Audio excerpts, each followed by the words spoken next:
Now I talk about family when family's all that we got. Everything I went through, you were standing there by my side. And now you gon' be with me for the last ride. Hello and welcome to Too Fast, Too Forever. There's all kinds of family. We chose this one. This is episode 7, Furious 7, Lap 1. I'm Joey Lewandowski. I'm Joe 2. And today's episode is brought to you by Nest Cam IQ security cameras. Tough on bad guys, easy on you. Nest can be found at, Best Buy or anything like that, Amazon. When you don't have God's Eye, use Nest security cameras. I like it, especially for the smart home. It's like the perfect cornerstone of the smart home. It is. You have the thermostat, but then they have the cameras, and this new Nest Guard. What you got is an alarm, motion security sensor, and stuff like that. And so hopefully you've been using yours on your new house. Yeah. Yes. Awesome. Good. Awesome indeed. Thank you, Nest, for sponsoring this episode. We appreciate it. Thank you, Nest. So, before we get into extracurricular activities, which is pretty much the first thing that we do, just want to say it right up front, I cried during this movie. I teared up at the end. Rachel watched it for the first time she's ever watched it, and she definitely cried at the end. Yeah, I didn't cry in theaters, and then this time I was like, oh boy. I cried a little bit at the end when they're watching Jack and Mia and Brian play on the beach. Yeah, same. And then they cut to all the flashback scenes. The montage, at the end. Whoa. Oh no. Yeah. Oh no. Yeah, same. And start breathing a little heavy. And then when he pulls up to him and the Dom does the outro monologue, that's what got me, right? Yeah, and he also does a little bit of the stare and drive, right? There's a little bit of the stare and drive at Dom. There's a little bit of stare and drive there. There is. Oh God. And I oh man, this whoo boy. Yeah, it got me. Yeah, it was a rough one to get through the end of, for sure. Yeah, but this was a good one. Is this the first time you've seen it since you've seen it in theaters? Yes. Mhm. I thought I saw it once in between, but I didn't, I don't think. We went to go see this one in theaters. It was me, Zach, and Adam, I think, all went, and Rachel. And Rachel got we were drinking, we bought a liquor across the street and just got a giant Dr. Pepper or Diet Coke, and we just filled it with Jack. And so we were drinking that, and Rachel got drunk and then just fell asleep in the movie because she didn't really care about Fast and Furious. Sure. And I mean we watched it, we were whoa, that was emotional and heavy. And she woke up at the credits and was okay, cool, let's time to go. Totally missed a large majority of the movie. Ice cold. Yeah. Ice cold. So have you seen it since then or just that one time? No, I've definitely seen it since then, and we started it after we finished 6. Her and I watched through the beginning of it, but I think we fell asleep during it or something. So we definitely didn't make it to the end. We were drunk watching it one night. Yeah, we watched through it didn't seem like it was that far now that I think about it. And I've watched it in between then. Definitely not more than 5, I would say. But yeah, we've seen it a bunch. Well, we will get into the movie shortly. Let's do our first segment. Let's do extracurricular activities. This is what's going on in our lives since last time we recorded this. Now, just a note up front. Go ahead. We are recording this a little bit earlier than we normally do, earlier in the month. Yes. Because just due to a work trip, due to some Memorial Day stuff, due to busy schedules coming up over the next couple weeks, we are recording this basically a week early, so there's been less time for us to actually have extracurricular activities.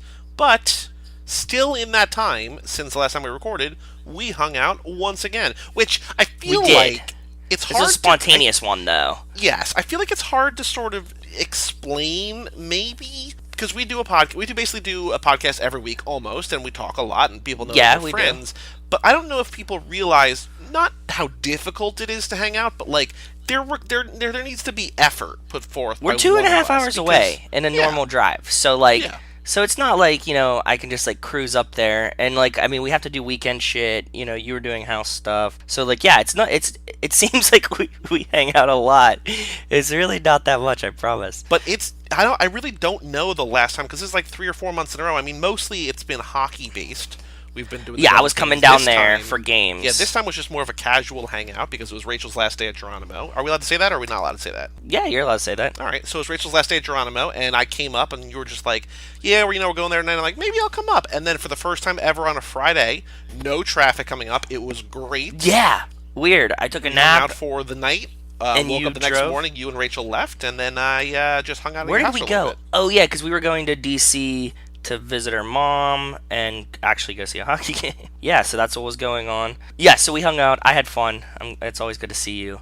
But we have some really big extracurricular activity news. Yeah, we talked about it on the last episode. We are officially It's taking finalized. a family field trip to Universal Studios Orlando, Florida on your birthday. It's all booked Friday, up, man. June 8th. We are supercharged. We're going to see Supercharge, which is actually really cool because you probably know that I've been watching a lot of the hockey playoffs, and literally every other commercial for the hockey playoffs is about the ride. Did you see these? Exciting. Have you seen any of them? Like I've seen a little bit. I don't watch hockey playoffs, so I don't see them there. I know that they've been around. I've seen a few little clips and videos on Instagram because I know that the most, if not all, of the cast was down there to open the ride. What, like a couple weeks ago? Yeah. So there's definitely some video footage that I've seen, but I have not been overwhelmed by the amount of video that you have been. Yeah, it's like every other, like at least once commercial break, they show a clip for that. So like, you know, we've been excited that we were gonna go, and you know, we love Fast and Furious, but then like I keep seeing commercials for it because I'm still watching playoff hockey even though my team's out. It's like it's a lot of fun. I'm getting amped for it. I'm glad it's gonna be soon, and I'm glad that everybody's coming. We're making a family field trip down there, and we will definitely report on the ride. Should we do like a little like a pit stop? Oh, we're gonna do a bonus episode while we're down there. Absolutely. Okay. Cool. I like it. Can we do like a live, like phone recording, like live of the ride?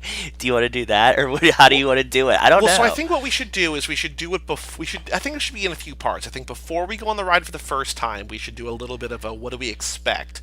Then I think the first time we do the ride, we should just enjoy the ride, and then if we take the ride and we deem it safe enough to keep our phone out and record during the ride, then we will do that. But I think so the first from the ride commercials, is an enjoyment thing. From the commercials, it kind of looks like it's gonna be like one of those like the Simpsons one. You know that one that it's like in a car that kind of like goes up and down but like doesn't really move. Yeah. So I have not gone on the Simpsons one. I went on. I want to say, I don't know if it was a Back to the Future one. I don't know if it was a Jurassic Park one. I don't know if it was one that. But you get what I'm saying, right? Movies. Yes. No, but what I'm saying is like I only went on one of these when I was little, and I got like motion sick. Oh, Rachel does too. So I don't think that's still going to happen this time. Maybe we're going to Dramamine the fuck up. No matter what, I'm going on it as many times as you go on it. Okay, cool, perfect. I think it's minimum 2, right? We have to ride it at least twice. I think it depends on how long the lines are. I mean, we're going on a weekday, so that's not going to be crazy. But the plan of attack is to go there, get the Fast Pass, go immediately. Do some things. Well, so here's the thing. So we're going to get a Fast Pass. Maybe the line is short when we go there. Maybe we hit it right away, too. That would be ideal. I think so. That's what I'm hoping for. Say we get there at like 9, we get a Fast Pass at 9, or whatever, just to pick a time. Get a Fast Pass at 9 for 11, but we go on it at 9, go do some stuff, come back at 11, get another Fast Pass, then do that later. You know what I mean? Like we could just keep hitting it up, and then who knows? Possibilities are endless. Agreed. Either way, I'm super excited. So that's the first thing. Second thing is for me, we are recording early because next week, actually Friday, like in a couple days, I will be in California. Going to California for work. Sure will be. Absolutely. Then I'm leaving California and going to Phoenix and Sedona and the Grand Canyon, and then a night in Las Vegas. And then, see, the commercial's on right now. I'm literally watching playoff hockey and it's on. Sorry. It's on right now. And then I'll be going to, Phoenix, Sedona, Grand Canyon, Las Vegas, and then I'll be home. That's how we pumped up the recording a week. Yep. Because I will be on an adventure, and I will try to rent a Challenger or Charger to drive through the desert. I really hope you do. Yeah, if I do, I'll send you pictures. Can we like FaceTime look and drive at each other? We'll do FaceTime stare and drive. I would love it. Okay. Just so you know, as I'm recording this, right now on TV, there is both XXX #3, Vin Diesel, and also Fate of the Furious. So, got Vin in my eyes multiple ways if I want it. Nice. Anything else happen to you? The only other thing that I did in the last couple weeks, really, I was going to say last month, but it hasn't really been a month. The last couple weeks is that I went to Barcade in Jersey City. Oh, that's cool. They had their birthday party, so I had some really good beers there. Then we went to this place called Subculture, which is a sub looked shop, awesome, by the way. You sent me pictures of this. Yep. It's a sandwich shop? Is that what it is? Yeah, it's a sandwich shop, and they have the menu. I think I sent you the menu. Remember, it was the Facebook pictures. It was real annoying. I don't know. No. Their menu is just on Facebook. There's like no website. It's just a picture of each page of their menu. It's all pop culture themed. It's super cool. The sandwich that I had was great. I walked in there with my Cage Club shirt on. It was really good. Walked in there with my Cage Club shirt on. The guy, before I even say anything, was like, "You have a Nick Cage podcast?" And I was like, "You bet." I was like, "Boy, do we have a podcast for you." And he was like, "Do you have any interest in doing a live event here?" I was like, "Yep." I was like, "We just did one in Brooklyn. Which is crazy. It was a lot of fun." We just did one. So where's this place at? It's in Jersey City, you said? It's in Jersey City, yeah. Okay, cool. So he invited us Yes. to do a live event there. They just opened. I think they're just looking to get people, get the word out there. So That's cool. I follow them on Instagram. They posted a review or something from some kind of like, hey, things to do in Jersey City blog or whatever. And cool. They were like, this is an ode to nostalgia and throwback or whatever, and also great sandwiches. So it's a very cool place. And for the fact that they were just like, hey, do you want to do this here?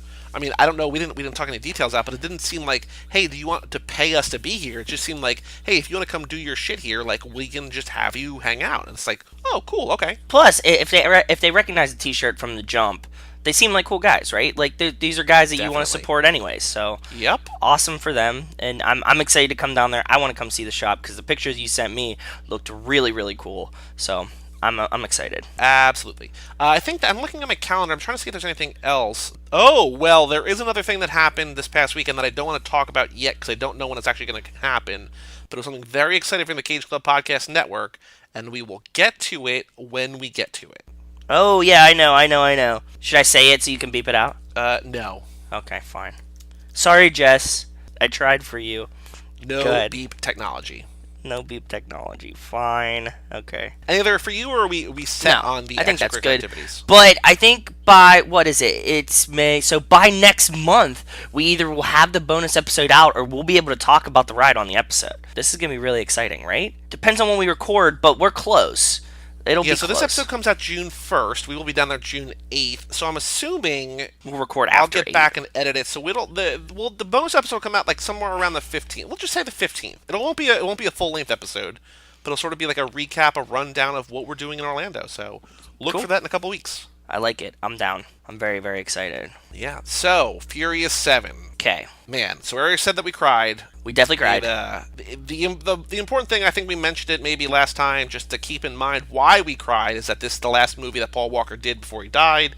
He didn't actually finish it. You know, they used CGI and like his brothers as stand-ins to finish out the scenes. That's kind of cool that they used his brothers, by the way, because I'm sure that you could kind of use anyone, right? Well, so do you remember when Heath Ledger died, there was that movie coming out called The Imaginarium of Dr. Parnassus? I do remember this. He was supposed to be some kind of like magician or wizard or whatever, and he only filmed a little bit of it, and then he died. And so what they did is they had like 3 other people. I think they might have had, I want to say Christian Bale, but that's wrong just because that's Batman. But I felt like Johnny Depp in my head. Go ahead. Johnny Depp, maybe. Yeah. But they had like 3 other actors all play the same part. So it was 4 different guys playing the same sort of like wizard or whatever. So that's cool. Like that's a different way to tackle that. From what I remember, they had filmed most of the movie and then he died. So I think they just had to do maybe some pickup shots or whatever. There are long stretches of this movie where he's just not in it. And as I was watching, I was wondering, I was like, do you think that that's maybe because they couldn't weave him in, or he was supposed to be there? Like, the whole final sort of chase scene, he just kind of goes away for a while, you know? And, like, he's an integral part of it, and he's driving a car, or he's in the car for a while, but then once they get Ramsey out of his car, he's just sort of gone for a while. I mean, I think it works. I think the long chase scene is super exciting and super active. I wonder how this movie would have been different if he had still been alive. Yeah, like how much they had to rewrite of it to make it work story-wise for how it was going. So yeah, I agree. You're right. There's like the whole handoff section. Like it kind of makes sense story-wise, but at the same time, like we kind of see what everybody else is doing, but he's disappeared. Yeah. Yeah. So I mean, he is in most of it. Doesn't feel like there's ever a part where it's just like, oh, that's weird that he's not in it. The important thing is that at the end, they write him off. Like, he's still alive in this world. He and Mia and Jack, their son Jack, who is no longer, you know, he's a kid now. He's like 3 or whatever. He's like a toddler, yeah. Yeah. and they are just at the beach, I think down in the Dominican Republic maybe, and they are just living life, and that's that's where he was always meant to be, and we'll get to that when we get to that at the end. Do you want to go through the movie just chronologically, because there's like a lot here? This is like one of the most comprehensive ones. Yeah, and I don't know how detailed we want to go, just because if we do it chronologically, this could be like a 3-hour episode. But I think we should hit the big things, then talk I just want about to hit the stuff. Yes. I just want to hit the big things. So the through line throughout all of this is, as always, it's family, but it's also like looking to the past and looking to the future. And I feel like that was probably always going to be the part, because this was also the movie right after Han dies chronologically. Yes. And so it was like, remembering who's been, what's coming next or whatever. Yeah, because we get a lot of flashbacks. Yeah, we get a lot of flashbacks, and there was actually a point where I was just like, where does this fit? And then, like, literally the next scene, it sort of pulled a Rachel, like, oh, I get what they were, they answered the question that I just asked in my notes. So, yeah, that was definitely happening. But knowing that this is Paul Walker's last movie, it really is extra poignant in, looking to the past, looking to the future, sort of about family, about how family continues on. All the stuff. Yep. We start out, and, like, the main plot of this one is that we learned from the bonus scene last time, right? The credits scene, that Shaw has a brother who is Jason Statham. Yep. And he killed Han. So that's like kind of where we start out. Because our family maimed his brother. Didn't kill his brother, but like he's in the hospital. Things don't look good. So start out with Shaw there, and like we're like, okay, he's gonna be the bad guy this movie. And what they really do a good job of establishing is that he's just talking to his brother. It's sort of like a nice scene. He's like, I'm gonna get vengeance for you. These in guys the hospital. did you wrong. Then he picks up like an Uzi, and you're like, oh shit, how do you get this in the hospital? Then the camera pans out, and there's like nurses terrified. Then we follow him out of the room, and it's just carnage and destruction. There's like dead bodies everywhere.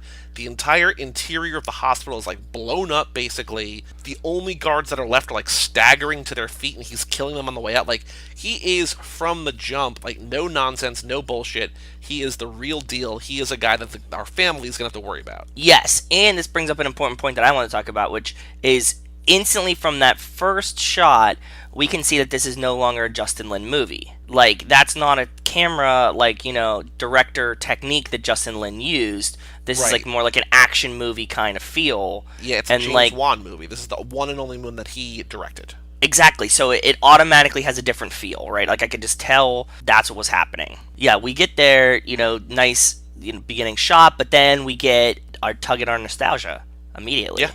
Because you see Dom and Letty, they're driving. They're like in the desert, and she's like, "Where are we going? We used to come here." And he's like, "We invented it." So they go back to Race Wars. He's taking Letty on a literal trip down memory lane. Like, he's like driving her into the past. Precisely. Basically. So he's taking her there, and Race Wars is now obviously huge. Everybody there knows them. Like, they are legends there. Obviously. I mean, like, if you, like, pretty much were one of the founders of this, then yeah, it would make sense that you're, like, super famous, but Letty doesn't know it, right? So we get Iggy Azalea, who I thought was in the last one. She's not great in this. I mean, she doesn't have a huge part. She does have a song in the outro. I don't think any of the cameos in this are very great, to be honest. We're gonna get to the worst one, maybe the worst one in the entire franchise. I think so. I hope it's the same one. Okay. It's definitely the same one. Okay, good. Yeah, Letty's there. Iggy's there. Letty does have a good line when she's there. She's like, that's not my style. I gotta ride or die. And Dom says, how about you just ride on this one? Like, yeah, I have that in my notes. Like, Letty, you already died. I don't want you to die again. Let's not kill Letty off twice in the same franchise. But what I love is that Letty gets the first action scene. Like, she's driving this first scene, and she wins this race. Even though Dom's basically like, hey, this is what you're gonna do because this is how it's gonna work. Letty still gets to be the one who's driving. Yes, Letty races the Audi R8, which is a really cool car, which Zach's cousin has one of. So, yeah. So I've been in one. He, like, drives it around everywhere. It's like his daily driver, too. It's pretty cool. So, he has one that he cruises around. Letty beats the R8, and then we see Hector. Hector comes back. From the first one. Yep. Yeah, for the first time ever. And he has, like, pretty much the same amount of lines as he does in the first one. And he's, like, very, very small part, but it's awesome to see him. And then Letty punches him. And Dom says, you never could take a punch. Yeah, exactly. And it's like, it's actually really cool. And I'm like, oh man, I'm glad they brought this guy back because I like Hector as a character. So I always forget that he's in this one, and that's awesome. Even for like a short time, it's awesome. Then we cut to Brian as daycare dad, dropping him off at school dad. Yeah. And we see him like gripping the steering wheel like he's gonna be like some, shifting gears and everything. They give we us a see fake him, out. Inch up. And we can see that the mom or the teacher or whatever at the school is like sort of into him because she's like super cute and super friendly with him, but she's also just like helping him get Jack out of the back. And then she's like, "You'll get used to this in no time." He's like, "That's what I'm afraid of." It's like, "Oh no, Brian! Like, this is your life." And especially, as we're gonna find out shortly, Mia's pregnant again, so he is definitely locked into this lifestyle. What is this pattern of Mia not telling anybody that she's pregnant? I don't know. And she's a really secret pregnanter. Like, she's always secret pregnant. But that's not even the biggest secret in this movie, and we'll get to that at the end. Okay. You know what I'm talking about, right? I don't know. Maybe. That Dom and Letty are married. Yes! Okay. That's you gonna use beep technology? Bombshell of a secret. Or no? No, I don't think so. Okay, cool. No beep technology. Okay. But then we go to Letty's grave, and Tom wants to smash it with a sledgehammer, and she's like, no. She's like, this is the day that Letty died and the day that I was born. It's like, oh, Letty, come on, Letty. You're still Letty in there. Yeah, exactly. Like, we know she's Letty, so... Like, she kind of remembers some of it, but okay. Then we get back, okay, they introduce The Rock again, right? But he's like a desk jockey now. The Rock and Elena. Well, he's a desk jockey only because he's too good at his job. Like, he's just killing it at work, arresting everybody as fast as possible. And he's too like, murderous. My stamping skills. Yeah, he's too murderous. Yeah. And then Elena is there, and she's like looking for a new job, I guess, because he gives her a letter. Did you recognize her with different hair? I know that you have problems with that. I did. I wasn't 100% sure, but I was like 80% sure that was Elena. Okay, good. Okay. Just wanted to make sure. And then he calls her Elena. I was like, okay, good that I confirmed it. Yeah, once they said the name, you were in it. Okay. And then he goes back in, and Deckard is and Shaw is at his computer, and they have a huge fight with all the broken glass in the world. By the way, they missed a key opportunity here. What was that? I was the most disappointed in this scene. He says, if you point that finger at me again, I'm going to break it six different ways and put it where the sun don't shine. And if he would have said, turn it sideways and shove it up your candy ass, I would have been so much happier. The picture you're gonna get is The Rock shining it up real nice, turning that sumbitch sideways and sticking it straight up Michael Cole's candy ass. I wonder how much they really want to play on like The Rock's persona, or just, you know what I mean? Like, because it's... They could have dropped it in. Come on, how perfect would that have been? No, it's like such a quick line. Like, it would even if he wouldn't have given it like the candy ass delivery, it would have fit so perfect, right? Yeah. Like, I agree. I don't disagree. That's... If there's anything I could change in this movie, it's that. That's what I would have picked to change. Elena comes up, lends a hand. Deckard throws like a grenade, like a cool sort of futuristic tech grenade. Yeah. Hobbs tackles her, protects her. They plunge thrown out to the window. Ground. Yes. And he crashes through an SUV and goes to the hospital. He was filming another movie at this time, which is why he couldn't really fully be in this movie. Oh, so this is sort of like a creative way around. What was the other movie? Let me look it up. That's interesting. I didn't know that he was filming another movie at this time. So yeah, so it gives him enough that he could like come in and shot some scenes, but he didn't need to be there for like the whole thing. He's not super integral to this one. Furious 7. I think he was filming San Andreas maybe at the same time. That would make sense. So, I mean, they both came out the same year, and he didn't do any movies, or maybe, and Hercules came out the year before. So either Hercules or San Andreas, but it was the one that he was like the star of. Okay. And they were like, hey, like we can have him in the beginning, we have him in the end. We just really can't have him as the central thing. But he's still, like, for somebody who's not really super available, he's still in a lot of the movie. Yeah, I think he's just, like, a hardworking actor, dude. Like, he's, like, just constantly booked. Yeah. I don't know how he stays so big and goes to the gym so often, and also is, like, this, it's crazy to me. Well, I mean, we talked about doing a podcast for him, and then we're like, oh, he's just done a ton of things. Like, and he is sort of... super prolific, man. Yeah, it's like James Franco levels of prolific, but at the same time, it's, like, all blockbusters too. These aren't like he's like doing these like one-off like indie projects. Like he's doing like huge ass movies that I'm sure take a while to shoot, like CGI heavy movies. So yeah, interesting. We go to 1327, which we talked about a lot last time. Yes, we did. And did you remember this happens? Yes, I did. I didn't remember this happens. So we get to 1327. We get the flashback to Tokyo Drift. Well, no, before that though, Jack is playing with the car, and he's like bringing it to the car, And Brian says, cars don't fly. And Jack's like, yeah, cars don't fly. And then that's sort of a tip-off to later. But yeah. Then here, Brian comes out with Jack, puts him in the car. Mia's right there. Dom comes out. The whole family is basically here. Fake pregnancy announcement. Secret pregnancy. Sorry, not fake pregnancy. Secret pregnancy, yeah. Mia's like, hey, Dom, you got a package here from Japan, from Tokyo. Dom was like, oh, like, what's Han trying to get me to switch over to now? And I was like, wait a minute, like, but where is this? And then that's when we cut to Tokyo, and we have Shaw calling him. Like, yeah, that's hey, the phone call that we got from the last scene. Yeah, and then that's when the box, they're like, oh no, the box blows up 1327. Yeah. Jack is protected in the car, but Brian's, like, head slams into the glass and, like, spiderwebs the glass. Like, he gets rocked. But they're all okay. The house is gone, but family's okay. Yeah, I totally didn't remember that the house blows up in this one. Like, I completely forgot. So, I mean, we may have to move that party. We'll find out.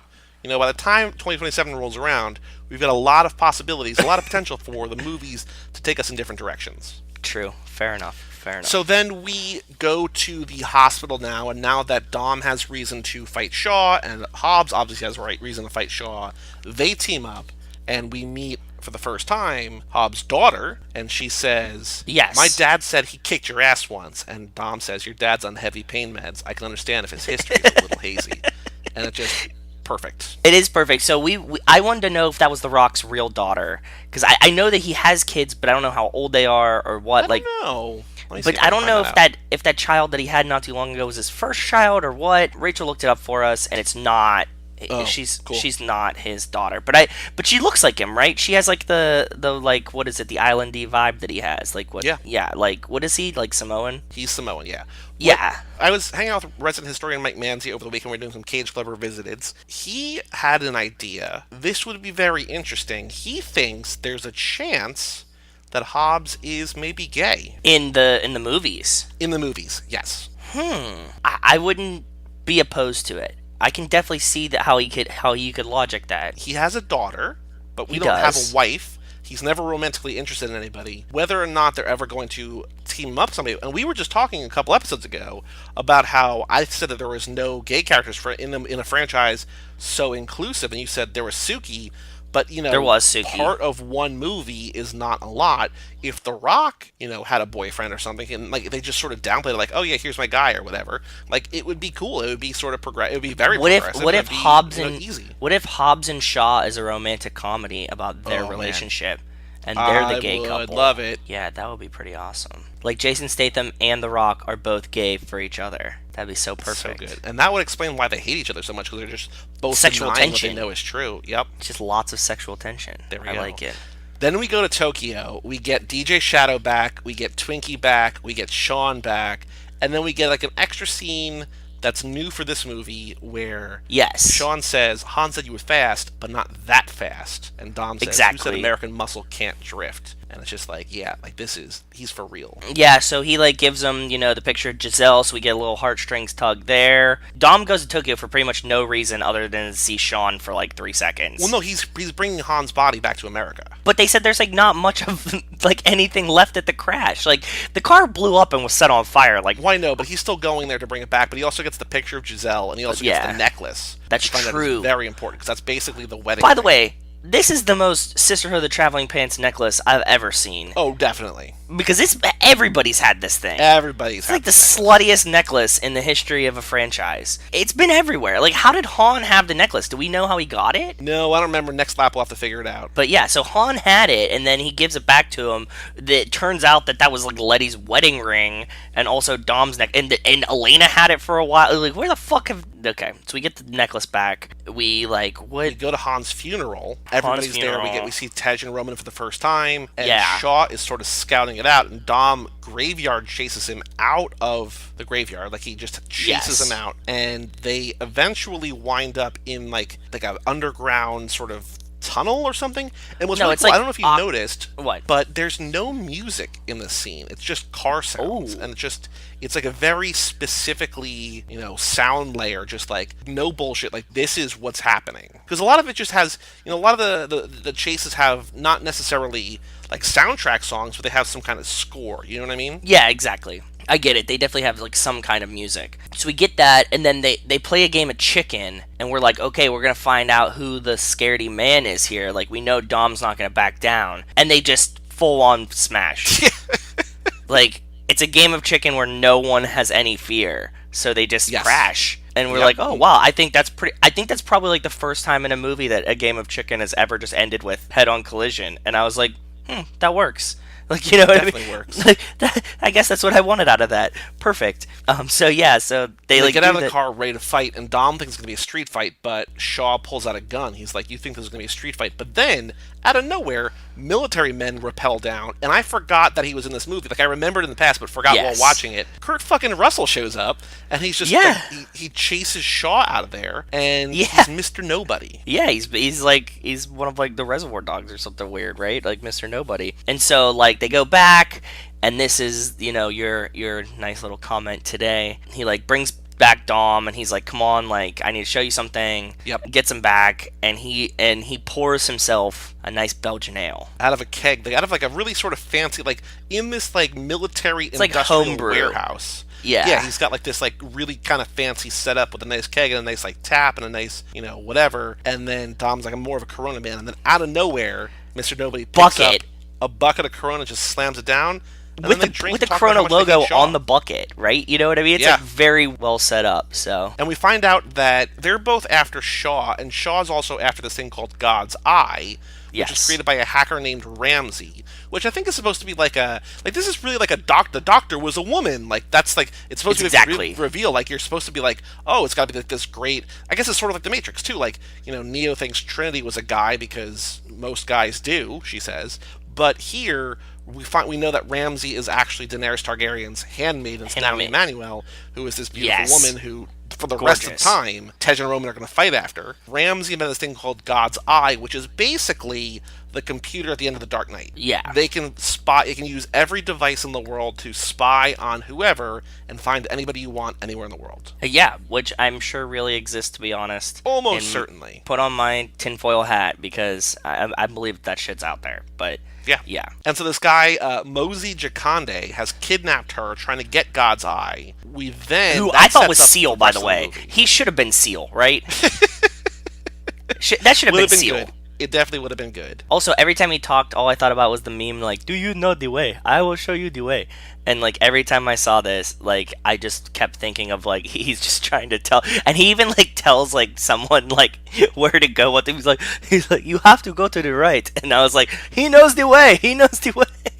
Do you know this meme? I know of it. I think this is one of the memes that, like, you're like, oh, it's super funny, like, watch it. And I was just like, I don't get it. Yeah, that's fair. Okay. But yeah. But this also sets up the rest of the movie that, like, they're going to be in the mountain range in Azerbaijan, and so the way they're going to get there is they're going to get into a plane in cars and fall out the back of the plane with GPS-powered parachutes. Don't know how that works. It seems like it doesn't work, but it's still like it seems like it should work, but it still works. And also, how ironic is it that last movie we're trying to jump into the plane, and this one we jump out of a plane, right? Like, it's the only way you can faster it. You could only faster it, supercharge it, by now just jumping out of the plane. I wish that they would have just jumped out of the same plane that they had jumped into last time, though. That would have been really cool, but... It would have been cool, but they blew that plane up. Yeah, true. That's what I love about this, though, is that we get basically a recap from Roman. He's like, so you all wanted me to break into a police station. Throw him back to Fast 5. He's like, fine. Then you asked me to stop a tank. I wasn't happy about it, but I did it. Then you came up with this brilliant idea to shoot down one of the largest airplanes ever. I shot that shit out of the sky. It's nothing. But right here, my friend, happens to be the stupidest idea I've ever heard in my life. Yeah. I like that he took credit for all of them, and then they call him out about it. And they're like, okay, Roman, so what should we do? And he's like, I didn't mean, like, be leadership now. I meant, like, now, I meant, like, I'm going to work up to it. Like, you have to listen to my ideas sometimes. That was a good scene. I like that. That was a good Roman scene. I think that was the best Roman scene of the movie. And Dom is like, he says he needs a demon love child between that and that, like a car and a tank. And he's like, this time... No, it's like a dune buggy. It's like a dune buggy, but it's like an armored dune buggy and also a regular car. Yeah, so he wants a Charger. It just ain't about being fast. Yeah. Mm-hmm. He wants a dune buggy armored car that is also a Charger, which makes sense. I mean, it's Dom. You know, in 35 seconds they have one. It's just built, and they're already on the plane. and we get the like fake out, like, you know, we're gonna jump off the plane, we're gonna jump out of the plane, we do that. They force Roman out because Roman's too much of a wimp, of a wuss to go out of the plane himself. So Tej installed basically like an auto shoot out the back, so it shoots him out of the plane. Yes. They all land, and then they have like a super effective 2 bombs in the back, 2 harpoon guns, blow the bombs, pull the door off, use that door as a battering ram to take out another car. It's like they've practiced this forever. Like, it's basically, this is essentially on the complexity level of the end of Fast 5, and this is like the first real action scene of this movie. You know what I mean? Like, it's grown so much that it's like, oh yeah, we can just do this on the first try because we've done this already. And you believe it, right? Bigger. It's just like, oh, okay. Like, your brain is just like, well, they just jumped the cars out of the plane, GPS parachutes, and like, they just ripped the thing. By this point, you do have to sort of believe that they can do everything. There is the one scene that I don't have a problem with, because I don't have a problem with any of this. When they're in Dubai, when they're in Abu Dhabi, and we'll get to this later, we'll get to this shortly, Tej and Ramsey are hacking in like a back office somewhere or whatever, and the security guard comes up, and Tej, without breaking a sweat,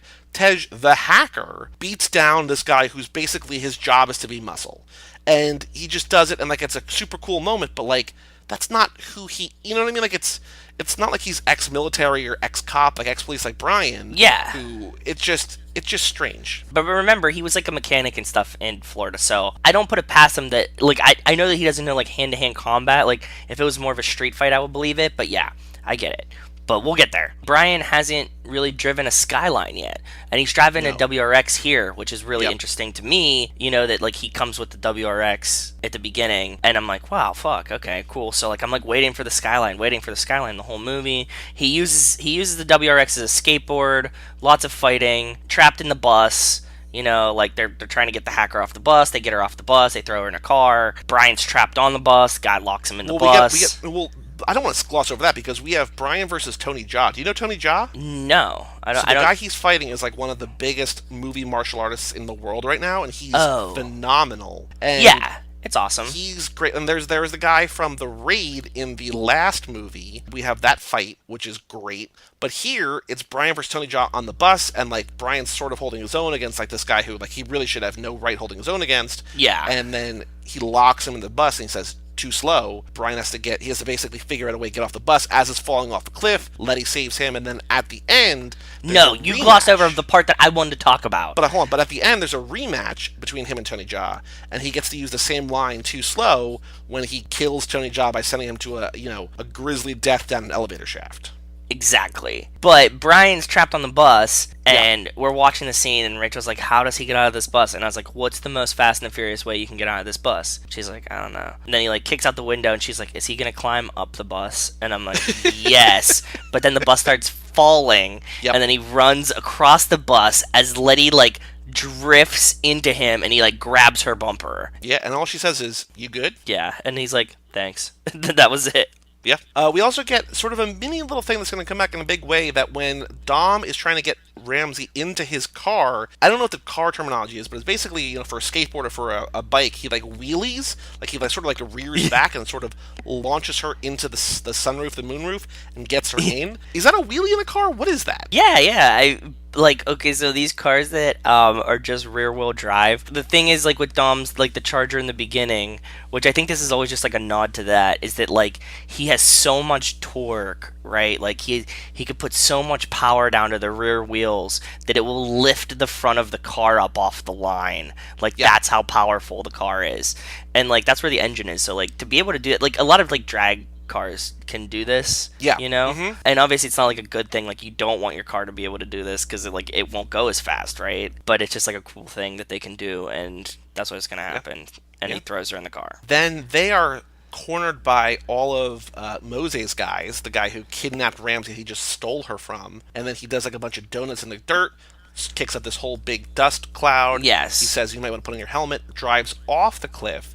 And then in a car movie featuring Kurt Russell, I was like, this car is 100% death proof.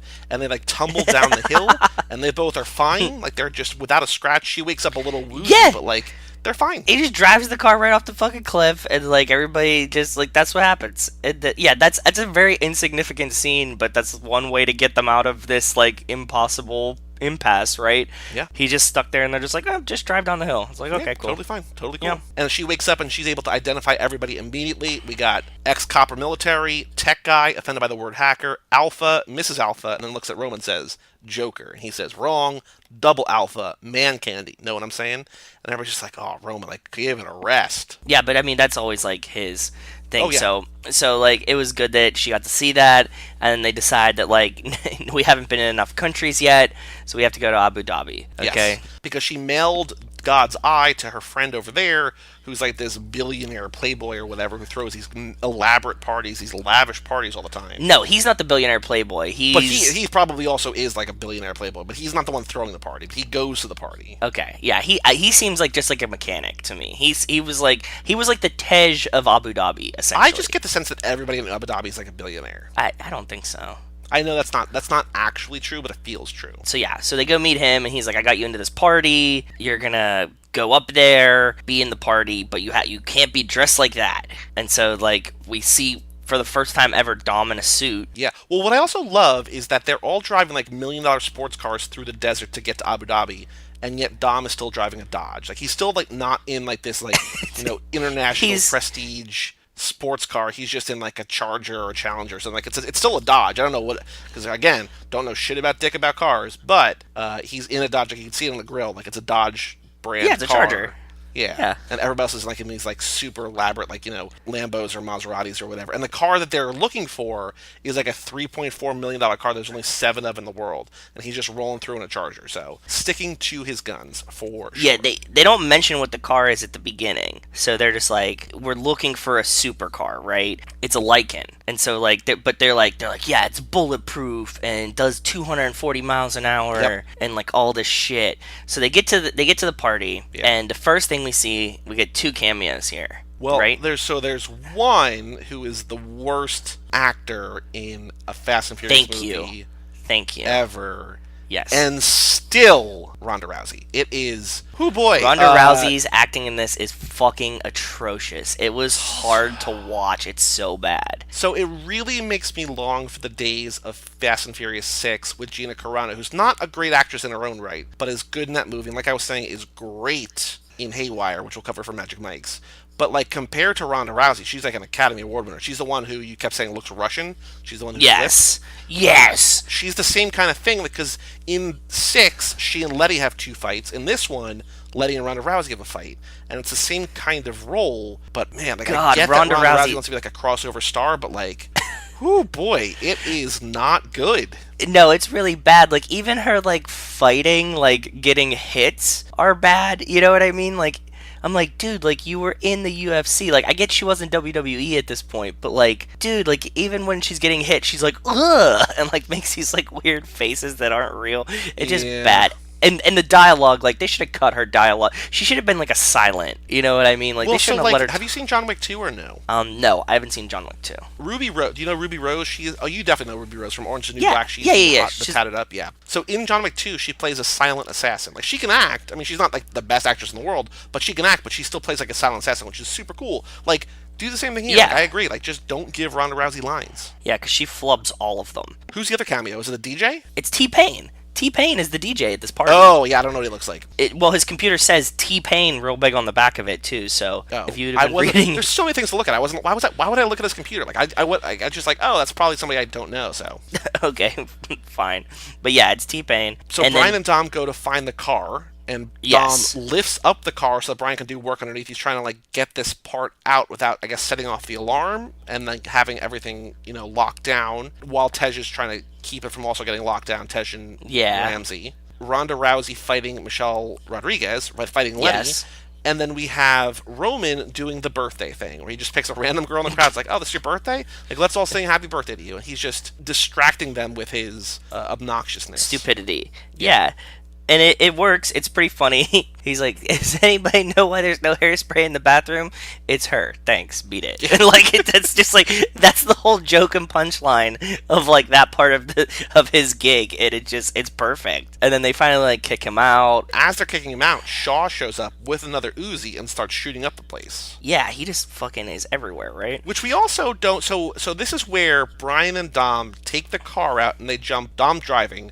jump from one building to another building to another building. Yes, this is where we have firmly lost this franchise. Jump the shark. Literally jump the we building. Jumped the shark in this moment. But I think it happened a long time ago. Like, I think it happened before this. But I also don't care at all in the slightest. Same. Absolutely. I'm with you on all of these points. But I'm saying, like, at this point, we're watching this movie and nobody walked out of the theater. That's when you know, like, you're sold. You're hooked. Well, so right? what annoyed me, and this is why I don't watch trailers, but this was in the commercial. This was in all the commercials. This was in all the trailers. Yeah. Cars jumping from building to building. Like, if I didn't know about this, I would have been like, this is some crazy shit. But the fact that, like, they're like, oh, look at what we're doing in this movie, it's like, oh, come on, guys. Exactly. I agree. Yep. Yeah. But what we don't get is we don't find out how Letty and Roman and everybody, like, leave the party. The party. Shaw's there with an Uzi, and I guess he just lets them go. I mean, he has all their information. Like, that's what he got from Hobbs' office. Who knows? Maybe just in the confusion, they run out or whatever. Yeah, but like you said, like, the movie just uses them, like, they're like, we're just gonna jump the car through 2 buildings, and then just, like, your brain's like, wow, did they fucking jump the car through 2 buildings? And then, like, everybody else just walked out. So, like, that's how it works. Yep. Like, we don't have to explain what happened. Like, we jumped a car through 2 buildings, so just chill. But they were successful in getting God's eye from the car, and they bring it back to Mr. Nobody, and he's like, okay, cool, like, now go do your thing. And they use it to find Shaw, and Shaw is seemingly alone in yet another warehouse. Yep. And then he's like, you know that saying that the enemy of your enemy is my friend? Like, you know, I have a lot of friends. And I'm like, who hates our family? And it turns out it's Mose, who had Ramsey, and so he shows up with all of his guys, and it's like a whole shootout there, too. Like, we go, like, action scene to action scene to action scene, but that was when we only had Brian and Dom because they were the only 2 that would go. Dom told everybody they were going to go in the morning, but then, like, sneaks off to do it, and Brian knew Dom was going to do this, so he joins. Yeah, and they get with Mr. Nobody, and they're able to basically get out by the skin of their teeth. Mr. Nobody gets shot, but does not die. He's wearing a bulletproof vest. He gets shot in the side, but he will be fine. Spoilers for Fate of the Furious. Mr. Nobody is fine. Yes. So that's, fine. But then, after they get out of there, Brian calls Mia, and I didn't cry here, but I feel like on future viewings I might. This is where she tells him that she's pregnant again, and he says, the best decision I ever made was stepping in that store and buying a sandwich. And she's like laughing. She's like, it was such a bad sandwich. She's like, I know, I ate a lot of them. Like, I'm well aware how bad the sandwich was. Nobody likes the tuna. I felt like this is one of those scenes that they shot later, that she knew he was dead, and this was like a saying goodbye scene, and that's why I kind of felt emotional about it, because, like, the way it just plays out, it feels like there was somebody else on the phone that's, like, not him, right? Well, there's a lot of scenes in this movie where it feels like it could be that kind of thing, whether it's Dom and Brian or Mia and Brian or whoever. And I feel like in every movie there might be those scenes, but here, knowing what happens, it's like, very self-aware, right? Yes. Which I think it's self-aware, but it's also, we're just overly aware that this might be the last time that, like, Brian, like, it's not, but, like, it could be the last time that Brian and Mia ever talk. And so you're just like, oh, like, that's not only them, but it's also, like, the last time that, like, Jordana Brewster and Paul Walker talk. You know what I mean? Like, it's just, there's an extra layer there. It's just like, oh, boy. Exactly.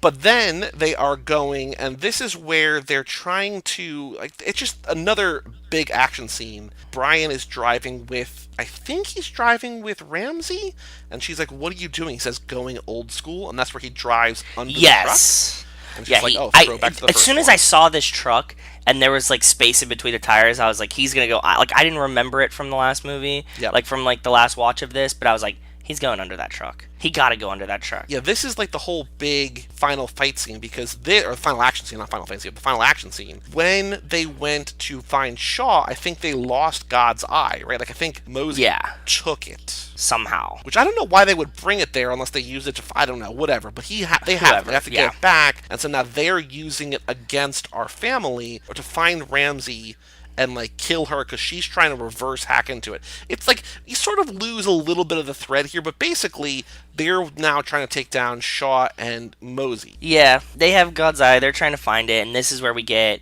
the helicopter comes out, right? Yes, and from the helicopter, they're now controlling a Predator drone, which now would be a good time to talk about the vehicles in this movie. Yes. So I have 7. I probably missed some because I forgot to do it until about this scene. But we have regular cars, which just cover most of the vehicles in this movie, as I always do. Yeah. We've got the cargo plane that they jump out of. We've yes. got armored cars in a few different varieties. The ones that they chase off the road when they land. They also there's the armored bus that they steal Ramsey out of. There's the armored dune buggies. Like, there's a lot of armored vehicles. I just sort of lump them all into one. But dune buggy, bus, you're getting them. Go ahead. Yep. Helicopters, which they're in. We also have the Predator drone for the first time, which is a big one. I think I count that as a vehicle. Even though it's unmanned, it's definitely a vehicle. Did you get the last one? Flatbed trucks with the pipes. Yeah. And then my last one I wrote down, which we're going to get to shortly. Yep. Ambulance. First time we've gotten an ambulance, I think. And boy, is it a great one. We will get to that shortly. But, so they are driving through the streets of LA, like shit is hitting the fan. We cut to Hobbs in the hospital. He sees the news coverage saying vehicular warfare. And then he looks out the window and a building gets just demolished in front of him. And he just says, Toretto. And he's like, he knows exactly what's going on. He doesn't know, Exactly. what's going on, but he sort of knows what's going on. Who do you think does more infrastructure damage in a movie? The family or the Avengers? Or Superman fighting Zod at the end of Man of Steel. Yeah. I mean, it's all... all relative. I feel like this is less damage than Rio. I mean, they take out that radio tower... But aside from, I guess the drone does a ton of damage. That's what I'm saying. I think the Avengers probably, because I think the Avengers do way more damage. I agree. The whole through line of the Avengers is yeah, we know that you're trying to do right by the world, but you're really kind of fucking shit up more than you're helping, and exactly. That's and they're smart enough to sort of adapt. Here, aside from at Race Wars, nobody knows who these people are. Dom could just walk down the street, and unless he's surrounded by his family, nobody knows who Dom or Brian is. So True. It's clear they're not public enemy number one. It's just wow, we live in a city where a lot of shit happens. There's fast people driving fast cars all over the place. Also, I think the lack of aliens, which I hope we get to in 9 and 10, makes it kind of hard to really destroy shit on a big scale. So supernatural aliens would make this a lot more interesting. I am totally down for supernatural aliens.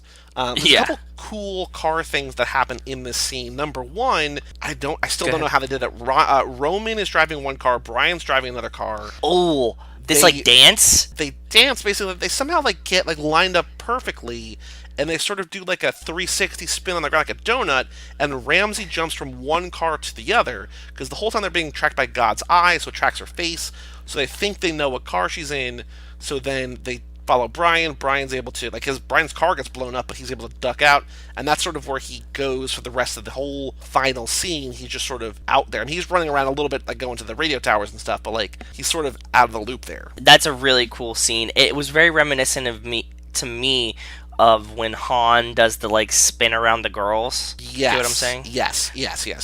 When he gets their phone number, he spins around them and then stops dead really close to them and takes. That's what I felt. It felt like to me. So I thought that was. Hopefully, it's a little nod to Han because I just miss him. But that's it. Me too. But there's another really cool thing, which brings me back to Fast 5, is that when God's Eye locks on the Predator drone locks on the car with Ramsey and Roman and Tej, they do, just like in Fast 5, they do another switcheroo under a bridge, where in Fast 5 they do the bank vault switch under a bridge where they're sort of out of the public sight. Here they all just bail out of the car blows up, but they're not dead because they bailed out. So I was cool, they did that before, but it's also, again, it's not this mind-blowing thing. It's oh, we've done this before, this is just part of this bigger scene. They tell us this one really, really quick.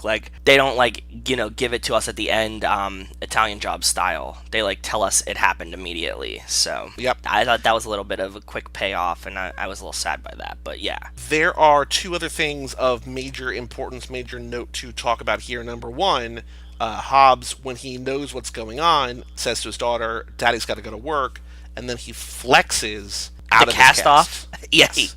But it was the most paper mache cast ever. That's not a real. Have you ever had a real cast? No, I've never broken anything. I only broke my thumb, but they gave me this cast that went from my hand all the way up my arm. Yeah. Okay. Not past the elbow, just forearm. So everybody thought I'd broken my wrist or my arm or something, but it was really just my thumb. No, the cast that they put on is not paper mache like that.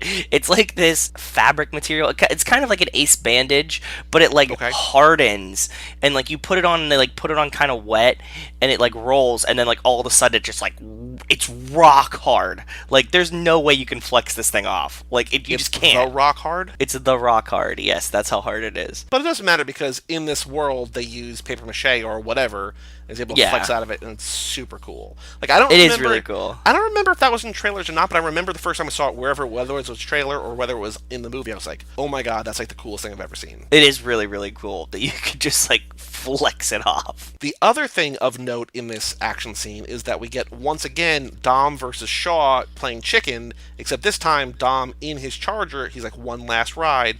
He does again the rear wheel drive ollie, and then or wheelie or whatever, and then comes down right on top of Shaw's car. He skull fucks the car. Yeah. Is essentially what he does with his Charger. Yeah. Totally crazy. And Shaw just pretty much has like an endless supply of Maseratis in this movie. Because every time he's driving, he gets like a new one. Rich? No, just because maybe he's just like an assassin. He was like the British Navy SEALs, like SEAL Team 6 or whatever. Yeah. Right. Yeah. But like he's always driving the same Maserati. It's just like, but he also has wrecked 3 of them in the movie so far. So it's like, what are you doing? And we have Dom shoot at him with a shotgun. Shaw shoots back with a pistol. They get out. Dom has a shotgun on him, and he's like, "You thought this was gonna be a street fight?" And then the same line Shaw says earlier. Dom tosses the shotgun away, takes out 2 huge wrenches, and says, "You're goddamn right it is." And he goes with the wrenches too. Shout out Snap-on, a previous sponsor. He goes full wrench. And Shaw just grabs like double 2 metal fisting beams off his car, and they go at it. Yeah, they just go hand to hand, double fisting metal rods. And that's what we're going with. And we get like the classic Dom swings and misses and breaks concrete with the wrench, you know? It's just awesome. It's just everything I wanted from that. Yeah. But then this is where we get the 2 things we mentioned before that sort of come into play now. We get the ambulance and we get Hobbs. Hobbs drives an ambulance. Does he steal into it? The Predator drone. I think he just takes, probably, or commandeers it or something. Yeah. But he takes it from the hospital and crashes it into the Predator drone, which is chasing. That's the greatest scene of this movie for me, is that Hobbs is driving the ambulance on a bridge. He knows the drone's under it, but not where, and just drives the ambulance off the bridge to catch the drone out of the air and smash it. This is what, because the drone is chasing Letty and Ramsey. And it's about to get him. Tunnel. Yeah, they're about to get him, and that's when he crashes it in. Then he comes out, like he does, essentially the same way that Brian broke out of the bus windshield. He just walks through the broken windshield, just like emerges from it. And Letty asks him, "Did you bring the cavalry?" And he says, "Woman, I am the cavalry." And she says, "Of course you are." And then this might be my favorite line in the movie. Ramsey says, "Who is that?" And she just says, "That's Hobbs." No explanation. Like, no, like, here's who this guy is. Just like, that's Hobbs, and like that's it. End of scene. Like, okay, cool. yeah, and he's like, and while he's doing that, he's ripping the minigun off the drone, so that he can just use it, you know. So it's just like, yeah, this was attached to a drone, but like, I'll just use it with my hands now, and that's what he does. So. Which is good. It's just important because as Dom and Shaw are fighting, the helicopter with Mosey on it, goes over and like starts shooting missiles at them, and then from the ground, Hobbs shoots at them with the minigun. Full Rambo. And kills the gunner, and then almost kills Mosey, but then he basically... We can't do that yet, because we have to get the next... Like, this movie is just in a pissing contest with itself to get zanier and zanier. Yep. I think this is the most zany one. I don't even remember 8 being as zany as this. Like, I think 7 is where we've, like, pushed the boundaries of, like, what the fuck is real isn't. Charlize Theron using a computer to automatically drive cars out of a parking deck in mass. Like, that's not anywhere near any of the zaniness that happens in this one, to be honest. We will find out. We're going to watch that in, believe it or not, 1 month. So we will get to that pretty shortly. Yeah. But we also have, so they shoot a missile at the parking deck, and then it like fractures the ground, and Dom says the thing about street fights, the street always wins. Then he stomps, and the ground collapses. He lots him. He parking lots him. I didn't know that you could death by parking lot, but that's exactly what he does. He stomps the ground and just like melts it into like one island that only Shaw is on somehow, and he falls through into the parking garage. But he doesn't die. It's important. It's not, actually death by parking lot. Spoiler a lot. Yeah. Well, I mean, by the end of the movie, we see him going to the detention center. So, he's basically pinned and out of commission for the rest of the movie. So then Dom sees that Hobbs is out of bullets. He sees them, going for his family, going for him. He picks up this backpack full of grenades, gets in his Charger. Yeah, out of Shaw's car, he takes the backpack full of the tech grenades. Looks like he's trying to jump the Charger into the helicopter, but misses. You're like, huh, that's weird. But then what we find out is that he hooks it on the bottom of the helicopter. He jumps the car and turns it in a way that he can reach out to just hook this bag on the helicopter in a move that I can't successfully do in my bathroom with my towel, in one motion, left-handed, right? Out of the car. He does this. Wordlessly, from the ground, Hobbs is like, I know what to do. Takes his hand cannon and shoots the bag, blows the helicopter out of the sky. Exactly. Oh, makes sense. Wait, but we forgot the most at the same time. What? In that scene, as Dom is going up to the helicopter for the first and only time in this movie, uses Nas. Yes, he doesn't use Nas there. That's right. I got so excited when that happened. So then yes, Dom I did crashes. Too. Everybody's out of commission. All of our family is alive, but Dom is non-responsive. He's doing dead. CPR on him. Brian's giving commands what to do. Brian's giving the shittiest CPR that anyone could ever do to someone. Then Letty all of a sudden has all of her memories back. Then we flash back to their wedding. Yes. It's whoa. Did Dom dye Letty's memory into her? I think he dyed her memory into her. Well, he had to erase her memory into her last time. Yeah. This time he just dyed it into her. Yeah. It took him being dead for her to remember her wedding. I remember it all. He says it's about time. But her wedding vow was, you will never be alone again. I vow wherever you go, I go. You ride, I ride. You fight, I fight. And if you ever die on me, Dominic Toretto, I'm going to die with you. And yes. I Googled that line because I wanted to make sure I got it right. And you know what I found? What? From our favorite website of all time, fanfiction.net, a fanfiction story called Remembering Us. No way. And I read it, and the first half is actually pretty well written, and then I don't know if he just didn't proof the second half, but it really radically falls off a cliff. But it's a scene between Mia and Letty. Okay. Mia basically grilling her why didn't you tell us about the wedding? It's the weirdest, it's not good. It's just okay. This whole thing where so Letty's Mia's just pissed that she doesn't know about Dom's wedding. Yes. Okay. Mia says, what were you wearing? What were you wearing? Letty says, I was wearing a dress. And Mia's like, well, what do you mean? She's like, I don't know. It was white. She's like, I had some flowers in my hair and shit. It's just you just looked at the scene. And then she's like, but I could have worn just a tank top and jeans the way your brother was looking at me. Or Mia says, what did you say in your vows? And she's like, I don't know. I just said some shit or whatever. And then they leave the wedding. And then basically Letty's like, yeah, we went out to the car and fucked. And Mia was like, oh, you guys got to give it a rest. And then they talk about birth control. And she's like, well, you're pregnant really? again. There's birth control? There's birth control talk. Because it's Letty's never pregnant, but Mia's pregnant for the second time. Then she's like, yeah, I'm a pro with birth control. And she's like, I'm not ready to settle down like you, Mia. No offense. I'm like, what the fuck is this story? It's the craziest. It's only 1,500 words. It's one page. It's basically one chapter of Sharpay 2. It's not long. But I was just like, oh, man. I'm sure that there's good stuff out here, but I was just like, oh. Because it starts off with the quote of her vows, and then it goes to this whole scene. And there's a warning at the top, if you haven't seen Furious 7, don't read this because there are spoilers in there. Yeah, well, what are you really fucking okay. Yeah, the wedding. Wow. I guess the wedding. That's all you're spoiling. That's amazing. I kind of want to read it now. Thanks for sharing. I will send you the link on Messenger right now. And we can put it on our Facebook page, shortly after this episode drops. So back to the movie, Letty says to Dom, after Dom's back to life, she says, why didn't you tell me we were married? And Dom says, because you can't tell someone they love you. That's exactly. Oh, that's fair. I mean, I do that with Rachel all the time, but apparently Dom can't do it. I just force Rachel. Then we see that Shaw's in a CIA detention black site. Shaw is like, I'm gonna get out of here, and Hobbs says, well, once you dig through 30 feet of concrete and steel, my fist and a body bag will be waiting for you on the other side, so I suggest you get to digging, boy. Yeah, he threatens him. Yeah. You're not getting the fuck out of here ever. Yeah, So. and if you do, you got to deal with me. And we kind of glossed over, like, at the same time, Brian was fighting the one guy, right? No, Brian was like, Brian was like, well, Brian fought Tony Jaa again. Yeah, he like fights him again.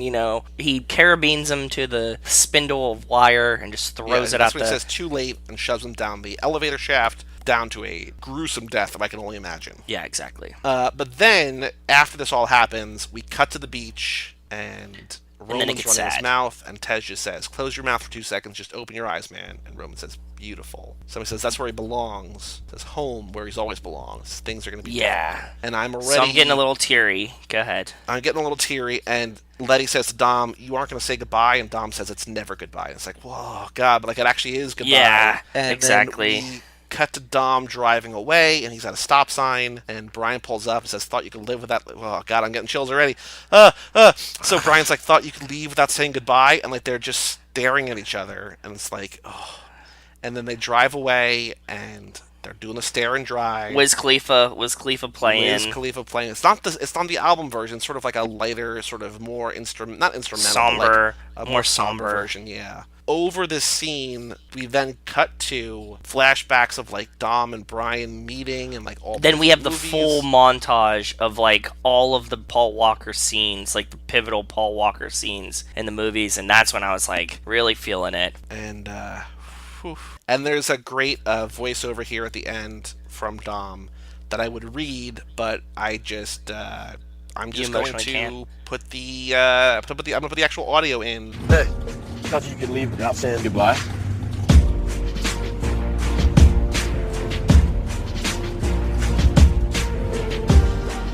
I used to say I lived my life a quarter mile at a time. And I think that's why we were brothers. Because you did too.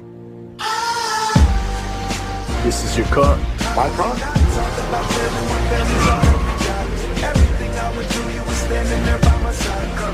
It's official. You're all free. Home is sweet home. That's happening. Thanks for the invite.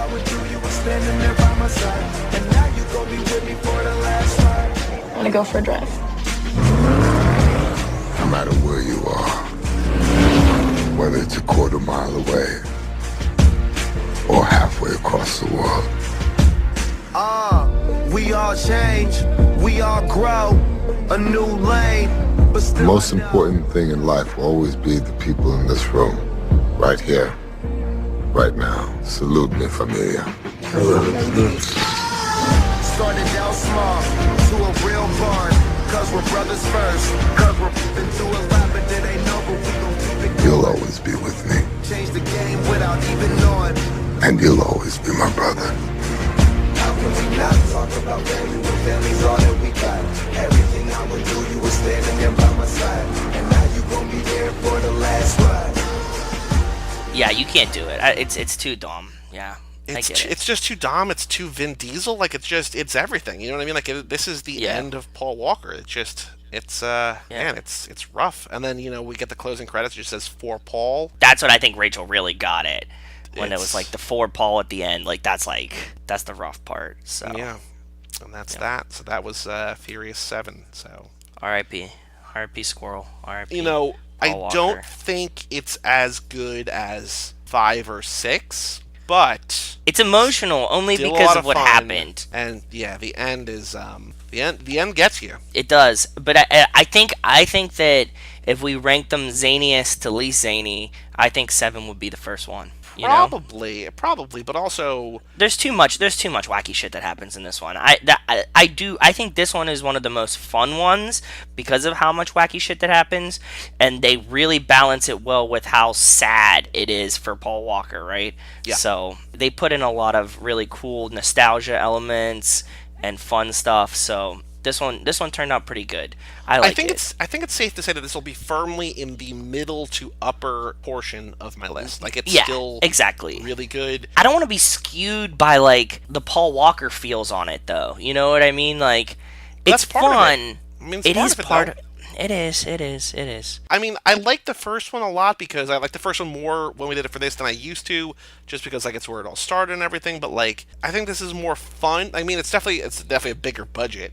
It's definitely a completely different movie. It's just, it's where the series has gone. It's... Yeah, that's it, man. Family. And I love it. And family. Yeah. So, any other notes about Furious 7? We covered most of it, if not all of it. We skipped over a few things here and there, but we will cover it again in 8 months on the, Yeah, no, I think we did lab. a good general overview of the movie, and I think we did it timely, too, because we didn't, go through every possible inch of it. We covered the main points of it. We left some stuff for us to go over it again. So yeah. Yeah. Next segment is On the Streets, which is the news and updates from the world of Fast and Furious since last time we recorded. So I actually have 5, I think, different things. Oh. So the first one I have is that Vin Diesel teases that Fast 9 will be even bigger, and that they also said that they might be headed to Africa, which apparently seems maybe confirmed now. I think they might actually be going to Africa.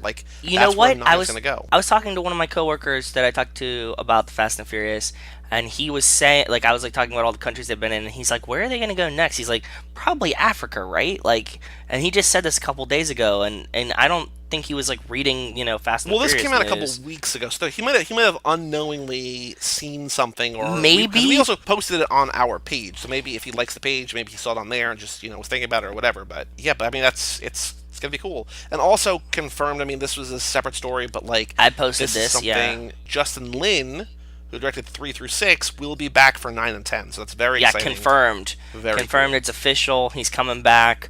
So we're gonna get that good Justin Lin feel and vibe for 9, which I'm really excited about. We're big Justin Lin fans here. Yep. And we also got a new writer for 9. We got the guy who wrote Kin. This is the story that you posted. Yes. Daniel Casey is tapped to write the script as Chris Morgan, who has written every Fast movie, moves the Dwayne Johnson Jason Statham spinoff. Wow. So the guy who wrote all these movies is now going to do Hobbs and Shaw, and so they're bringing on Daniel Casey to do Fast and Furious 9. But I'm sure it's not just one guy's vision. It is sort of, he's doing most of the work maybe, but it's still a collective hive mind. And by this point, I'm not saying that we could write something as good as this, but I think we could get a script even 60% of the way there. We know these characters. If you watch these movies, if you're into these, you can lay out the bones and just sort of get it to where it needs to go. Yes. Then I have 2 other stories about Hobbs and Shaw then as this transitions. It got moved back 1 week, which is not a huge deal. Whoa. I know, right? We shouldn't even go anymore. I don't want to fucking see it. But Jason Statham promises plenty of comedy in Fast and Furious spin-off Hobbs and Shaw. So I am excited. Comedy. I'm excited to see which direction they take with this.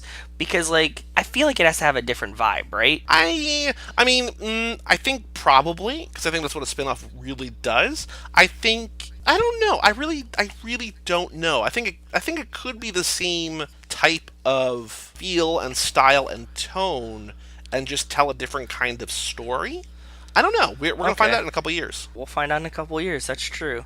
But if he's promising more comedy, I think it's going to be a more maybe lighthearted one. Who knows? Do you have any on the streets information that anything about the actors that you normally find or pull out? No, I was looking through. Vin Diesel's going to be in a action comedy called Muscle coming out. Okay. That's a little bit of news. It's a lot of Universal Orlando ride news, which we're going to definitely cover in a couple weeks. And then the news about Justin Lin directing 9 and apparently 10 too. That was part of the deal. So he's doing 9 and 10. So yeah, that's all I got. Tyrese doesn't seem to be doing anything, so that's good enough for me. I started following a bunch of the cast on Instagram because Cage Club is on Instagram now at Cage Club Pod, and I had to unfollow Ludacris because he posts way too much on Instagram. But it's a lot of memes and stuff. He does that's ludicrous. Yeah, it's whatever. But Michelle Rodriguez posts a lot, and she's always in these beautiful gowns. She always looks great. I was gonna say that. Follow. She was at I saw that the other night when I was scrolling on Instagram. I think she probably has somebody that's running her social media, right? It doesn't really seem natural, like a normal person doing it, and a lot of it's this is the gown that I wore at this event. It's interesting in its own right. It's not an in-depth look at Michelle Rodriguez, but at the same time, you see what award shows and movie premieres and shit she was at, so it's pretty cool. So, the next thing that we have is the mailbag. We have 2 emails. Basically, we only have 1 email, because one is, like we talked about on the Boyfriend Material episode, we have one from Steven Ranta from China about the professional manufacturer of medical bags. So, We're just going to ignore that. We're going to straight up ignore. Stephen Ranta gave you more than enough airtime on boyfriend material. We do have an email address, though. It is family@cageclub.me. Email us about the movies, about the podcast, about whatever. Let us know what you think. Tell us we're wrong. Help fix us. Speaking of telling us we're wrong, I don't know if he does in this email, but we have an email from Wes Hampton, our fan from last time, who gave us some very helpful constructive criticism about, like, awesome. I'm glad Wes corrections wrote and again. omissions. Cool. Go ahead. Subject What'd he line, say? no friends, only family. He says, Ooh. Hey, Fast Fam, excellent last episode. I'm Ooh, glad you glad he took my liked it. corrections as being good-natured and not like I was trying to call you out for not knowing the movies. As Nah. dumb as these films can be, they are still pretty densely packed with plot points, lineup changes, and especially cars. You'd have to have a photographic memory to keep it all straight. And to answer your question, I did read that Slash Film article about #Justice for Han back when Fate of the Furious came out. I'm torn because I love Han so much, but I really love Jason Statham, and just hearing he was going to be in a stinger at the end of Fast and Furious 6 was enough to get me back into the series after not seeing any since the first one. So that's an interesting entry point, is that he only saw the first one, drifted away, heard that Jason Statham's going to be in it, loves him so much, came back, and now, not only that, but like spent 80 hours listening to No One Likes the Tuna, a podcast Yeah. he didn't really enjoy. Damn. I mean, like, I do like Jason Statham, but I don't know if I like him that much. Like, there's like he's cool. He's very cool. That's a good way to. Hey, man, we all have our reasons. I'm just glad you're part of the family. We all have our reasons. 13 Just glad you're reasons part of the why family. we like Fast and Furious. Amen. Season 2 coming to Netflix in June. It's all about Fast and Furious, I hear. So I Yeah. He says, Joe, thanks for the recommendation on that episode of Fastest Car with the RX2. Coincidentally, I started watching the show because I saw you recommend it on the 2F2F Facebook page a couple of weeks ago. Cool. I finished the season the day the last episode of this podcast dropped, and that was probably my favorite car of the season. I agree Cool. the show started out with a lot of potential, then kind of went downhill. Side note, See? hopefully we don't do that here, but, you know, who knows? Yeah. I was irritated with how it turned out, but I won't say more than that in case you end up watching it for the podcast, which we will, at least part. Amen. So when we cover that, please write back in with your thoughts on, maybe write an email now and just save it in drafts, and then when we do that episode, a couple years from now, send it on through. Yeah, I definitely agree. I'm glad that you took my recommendation. You heard through exactly what I said. I agree. I didn't like the show. It started out with a lot of promise, but yep, thumbs up. I'm glad you watched the episode because that was a really the Mazda that he's talking about, like with the rotary engine, was like really, really cool. This dude just has like this old Mazda that he like babied, and it's beautiful. So yeah, Cool. we'll get to it. I'm excited to make you watch it. So I am excited to watch it. Okay, so then he says, shout out to Doubt and Tom for the podcast rankings. I haven't listened to them all, so I'll have to check them out. There is one he missed that I'm listening to right now, though. It's called What Say You? And it was hosted by two guys from the Tenderloins and the TV show Impractical Jokers. As far as I can tell, the podcast is done. who is it? I wonder who is it. It's from Impractical Jokers. That dude, because you know Sal with the pants. I don't, That's like, but sure. No, remember the episode of This Is Not Happening? The dude with the I Got Your Pants, remember? Oh, yeah. Yes. He's on Impractical Jokers. He's like Okay. one of the main guys. So I wonder who's on this podcast and if Sal is one of them. If you like those guys, another recommendation, go watch the episode of This Is Not Happening when Sal tells the terrorist story, possible terrorism, because it's fucking hilarious, and I watch it like once every couple months and die laughing every time I hear it. So It was there a you really go. good episode. Yep. It's a really good episode. As far as I can tell, the podcast is done, but right before Furious 7 came out, they watched all the movies, except 3 because they ran out of time, and it sounds like Universal put together a special screening of Furious 7 for them and their fans. That's Fuck all we them. want. That's our Yeah, that's all I want. That's all I want. So bad. I feel like that's what's annoying. I mean, like, if you're entertaining, but, like, famous people start a podcast, they just have a built-in audience because they have an audience already. Like, we are starting from the ground up. No one knows who we are, so please tell Nobody your friends likes about this us. tuna. Nobody likes this tuna. Here's the thing to keep in mind. Doubt and Tom, Wes Hampton, Jenny, Jess, you guys are the OGs. You are the street crew for all of our podcasts. Your family. If you, like us, have a dream to see these movies early, tell your friends, build up our audience. If we become big enough, Universal has no choice And we will but to acknowledge put the us. And we will invite you to the premiere. We will invite you to whatever. Like, you guys are ride or die. You are the family of Yeah. this podcast. Let's just ride this time. Let's just ride. No dying. No dying. So, yeah. Yeah. So, spread the word. We do not have a TV show already with a built-in audience. Let people know We're about not the podcast. famous. I know that Doubtin' Tom on Twitter is very vocal, has talked about us before, talked about how great we are. I appreciate all the positive words, all the kind words. Help us build our audience. If we get Universal to throw us a screening of whatever, you guys are all You're on invited. I promise. the VVVIP list. Like, you are, without a doubt, at the top of the list. So spread the word. We'll be flexing with The Rock. We'll be squeezing his muscles together. Yeah. He says, I haven't finished all their Fast and Furious episodes yet, talking about the Impractical Jokers podcast, whatever. Cool. Okay. But I've really enjoyed it so far. One of them had never seen Tokyo They're Drift, funny and I guys. don't think the other had seen any, which, interesting to do a podcast about movies you haven't seen, but sure, why not? That show is fun because they are the most Staten Island sounding guys I've ever heard, and they pause the movie throughout to record their ongoing thoughts and reactions, both good and bad, to what's happening. They only did 6 episodes on Fast and Furious, so I say they're worth taking the time to check them out. So Wes sent this 10 days ago as we're recording this, so I'm guessing if he likes it, he's probably done by now. So Wes, let us know how it finishes out, based on whatever. I think, I'll listen to that one, actually, because I do like those guys, too. I agree with you. We will eventually get to a point where we do live commentaries of the films, too, which I think will be interesting. So he says, on the subject of No One Likes a Tune, I think what happened is they were hosting their episodes on one service, then transferred them to SoundCloud, which is why it looked to you like they uploaded a bunch on the same day.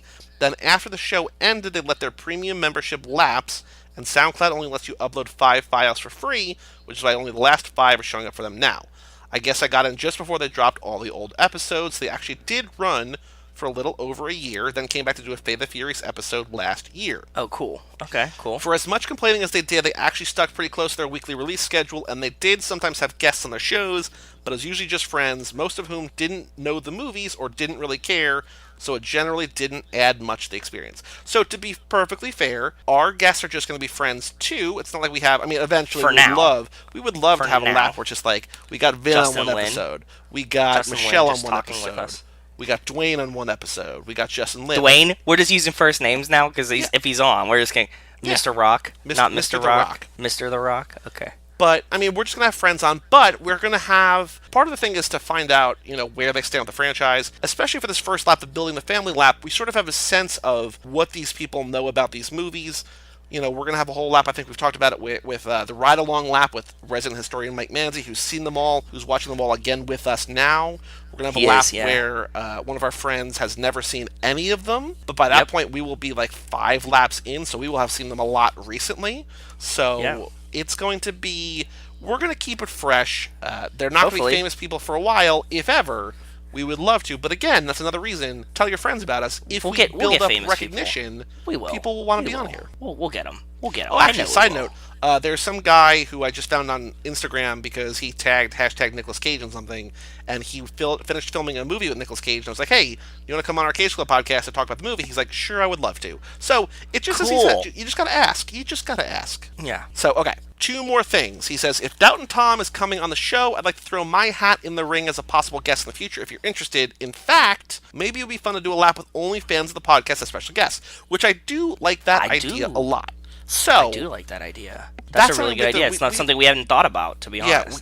We can figure this out offline, but we had Doubtin' Tom slotted into a lap, I think a movie next lap 2, but I kind of do like this idea of a whole guest lap, which maybe would be lap 6, but that feels far from now. I don't know. So Joe and I will figure that out. Then. But yeah, we'll figure it out though. I don't want to go so long as to make these guys not interested. And I also think that spreading the word early would be cool. I don't know. We'll figure it out. He says, I've heard of Fast 9, but haven't read it yet. I'll volunteer to do a voice if you need more people, because you said you want to do that live reading. I've got a little bit of home recording experience, so I can at least provide some decent sounding audio, even if my acting skills aren't on par with Vin Diesel. So, cool. As long as there's better than Ronda Rousey's, we'll take it. He says, now, before I go, here's another car for the game. If I would just do a car restoration, this is what I would want to do. Not only is this a pretty major, quote, character from a show my wife and I love, but I just think it looks great. Is it Kid? No, it's going to be from a show that you do not watch. Fuck, okay. So it is an American car. It is black. Okay. But good. Color helps. Color definitely helps. It is available. He writes it's available in 2-door and 4-door, but 2-door is much more common. Also available as a convertible. Okay. I don't think you watch this, but this is a character from the show Supernatural. Nope, don't. I have no idea, so go ahead. Keep going. It's been in production for 60 years. 60 years, so it's with something... a few gaps. Okay. Currently on the 10th generation. Mustangs? No. So it is... The one that he sent over, at least, is like a hard body, not a convertible, two-door car, rear... the side view mirrors are circular. Okay. A lot of chrome on the body, a lot of chrome accents. Front grille is pretty standard grille. We got like 4 or 5 horizontal pipes, and then we got maybe about 8 or 10 4 or 5 horizontal vertical. Pipes where? The grill, like the grill itself is like okay. It's the grill is angled to a point in front, not a very accented point, but just like a slight point in the front. Pontiac. Is it Pontiac Firebird? No. There are 2... Pontiac Trans Am. No. There are 2 headlights on either side, both circular. Okay. I don't know how else to describe this. But it's an American car. It's a very famous make and model. Dodge? No.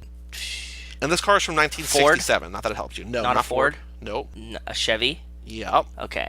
A Camaro? Nope. Not a Camaro. It's got sort of like an accent mark, like the door. I don't know if this is standard or not, but the door is like the top half is black. The bottom has like a silver or chrome accent along the bottom. Sort of continues both in the front and in the back. Really what sort of wide. What cars does Chevy still make? Not an Impala. It kind of looks like a Challenger hood, kind of, I think. It's got a real big, sort of wide, broad hood. And it's not a Camaro? No. Oh, what's the other one? Shit. What does fucking... It's also the name for a deer. I said an Impala. Did you? Yeah, I said an Impala earlier. I didn't hear you say that. It's an Impala. Oh, okay, cool. When did you say that? I said an Impala. I did. Rewind the tapes. Somebody got it. I will hear, but there's the picture. I'll put it Let in me see the Discord. picture. Impalas are kind of cool, and they have made them forever. Let me see this one. Oh, yeah. This is a really cool one. Isn't this kind of... Didn't they have an Impala in, like, Pulp Fiction? Isn't that what, like, Mr. Wolf is driving or whatever? Winston Wolf car. I feel like it is. So he's wearing his Acura NSX. Oh, yeah, but who the fuck has an Impala? Apparently Supernatural. The Winchester car from the Supernatural. Cool. Chevy Impalas are a car we used to have a ton of at my parents' rental car place. Yeah. The newer models of the Impalas are super, super uncool in my opinion. But these old ones are fucking awesome, and I would love to have an old Impala like this. I feel like it was in Pulp Fiction or like one of these Tarantino movies, but this one's beautiful. Yeah, if you had to restore a car, this is a really good choice. And then Wes says, that's it for this month. Looking forward to Fate of the Furious. I've still only seen it once on opening day, so I definitely need to watch it again. To paraphrase Dom, it's not always about being fast. Stay furious, fam. Wes. So thank you, Wes, for writing in. We also did get a message, not a email, but we got a message from Doubtin' Tom. Sent us a message on Twitter. Go ahead. Bring it up. He sent a message saying, my roommates and I may or may not have just purchased a life-size cutout of Dwayne "The Rock" Johnson for our rock and roll themed coffee house party, which will have a variety of spring rolls. He said, I'll send a pic spring when rolls? it arrives. It's a spring roll party that they bought a cutout of the Rock for. That's amazing. That's right up my alley. I like it. So Tom, when you get that cutout, please email us a picture. If you don't, this party might be before the next episode comes out. We will read this on the July 1st episode of Fate of the Furious. But yes, when you have a picture, please send it in because we do both want to see. Hopefully you can sort of prop it so that The Rock is holding a spring roll, maybe? Or maybe just like headlocking you. I don't know what the pose is going to be, but I have so many ideas of what I could do with a life-size cutout of Dwayne The Rock Johnson. Yeah. So that was our email. That was our mailbag segment for today. We have an email address, family@cageclub.me, so if you want to write in, we will read it on air next time. Next game, last game. Boy, do I have a podcast for you, a.k.a. This ain't no 10-second race. So, wait a second. Got some news for me? I do have news, but I don't know where it went because I told you. No, because I have it here. So here, in full transparency, I'm looking at both tweets now. Yes. Neither of them have an interaction. However... You fucking liar. No, I'm looking at them right now. Here, I'm sending both to you right now on Discord. I told you, because basically the night that we sent these tweets out, the guy that you sent it to liked and retweeted it. And now I don't see interactions on either one of them. You lying bastard. Oh! Because the guy who liked and retweeted it, his account was suspended. Well, that doesn't mean that he didn't do it. There's no record of it.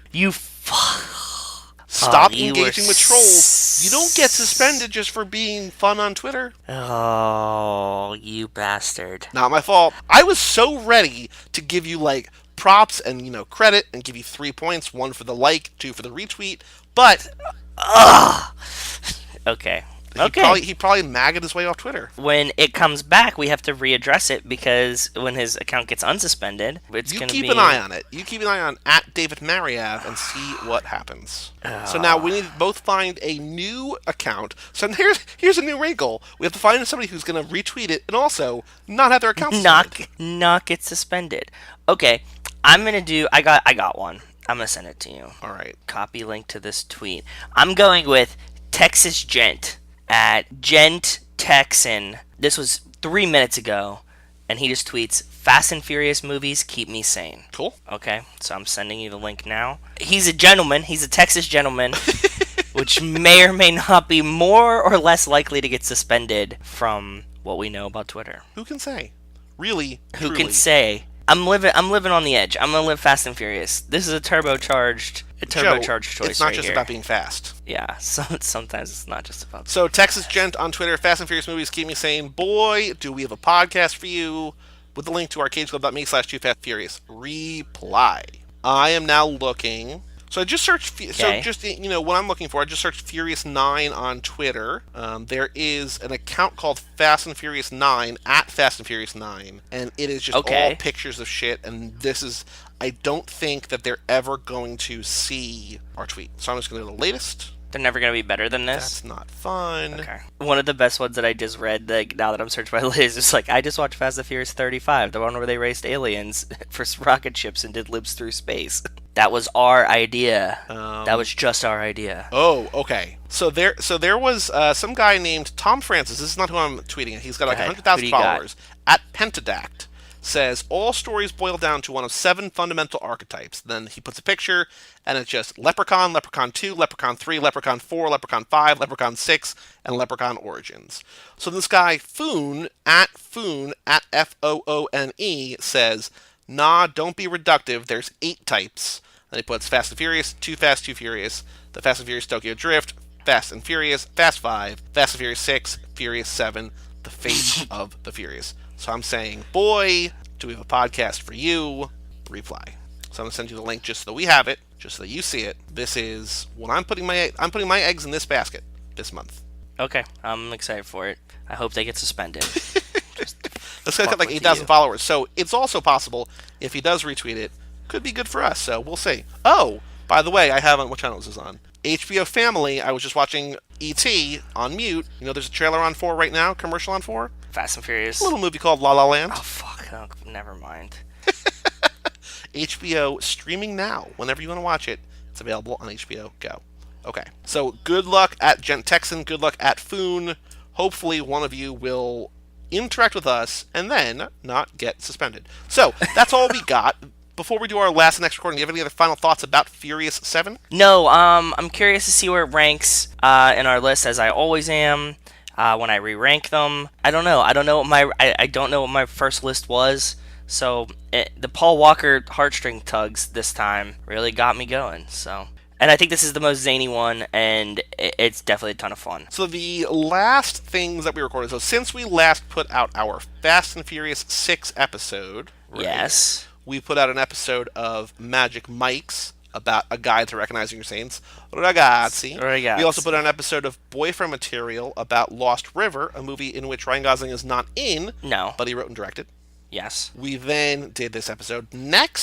Coming up next, the Magic Mike's episode we're doing is going to be, drumroll please, a crossover extravaganza. Oh, that's right. I'm so excited. excited. In Seattle, crossing over with podcasts. I don't know if we mentioned too much on here. Resident historian Mike Manzi and I have a podcast, Watch the Throne. We're going through Charlize Theron's movies. She was in a movie with Channing Tatum, Battle in Seattle. We know nothing about it. Going to watch that next for Magic Mike's and for Watch the Throne. After that, the Boyfriend Material movie we're doing is Only God Forgives. It's the second team up between Ryan Gosling and Nicholas Winding Refn. And then, Joe, pop quiz for you. 1 month from today, what movie do you think we're doing? I don't know. Give me a hint. So I do think I thought you were going to get this one, to be honest, because I think it follows a natural progression. I think next month when I quiz you, it might be tricky. But next, you should be able to get it. Is it a Fast and Furious movie? It is a Fast and Furious movie. Hobbs and Shaw. Yes, we got a special sneak preview screener before they even filmed the movie. We're going to be watching Hobbs and Shaw in The Fate of the Furious. Just kidding. So come back in a month from today for Fate of the Furious. For the final, which is gonna be exciting. It's like the last 100 yards of the lap, man. That's gonna be it. Yeah. We're gonna be waving the checkered flag. Or the last quarter mile. The last quarter mile. That's true. So, thank you all for listening. Email us family@cageclub.me. You can also go to cageclub.me to find out all of our podcasts. Like our Facebook page. That I have with Joe. Go like our Facebook page, too. Facebook.com/cageclub, Facebook.com/2fast2forever. Both of those places. You can go to either one of those. You can now follow @CageClubPod on Twitter or Instagram. Every once in a while, there is Fast and Furious stuff at those two places. Also, about all the other great shows in the network. We are now up to 18.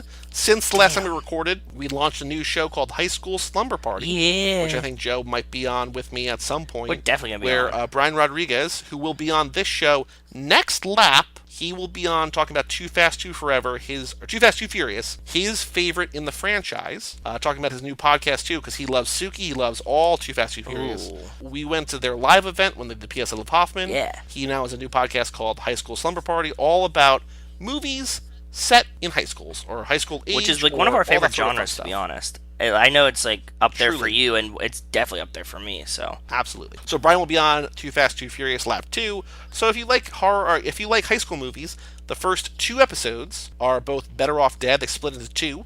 Resident historian Mike Manzi on both of those, so go check that out. And then there will be, I think, a third one out before this comes out. I just don't know what it is yet. So be surprised with me. Go check out High School Slumber Party. Yeah. So cageclub.me, facebook.com/cageclub, or facebook.com/2fast2forever.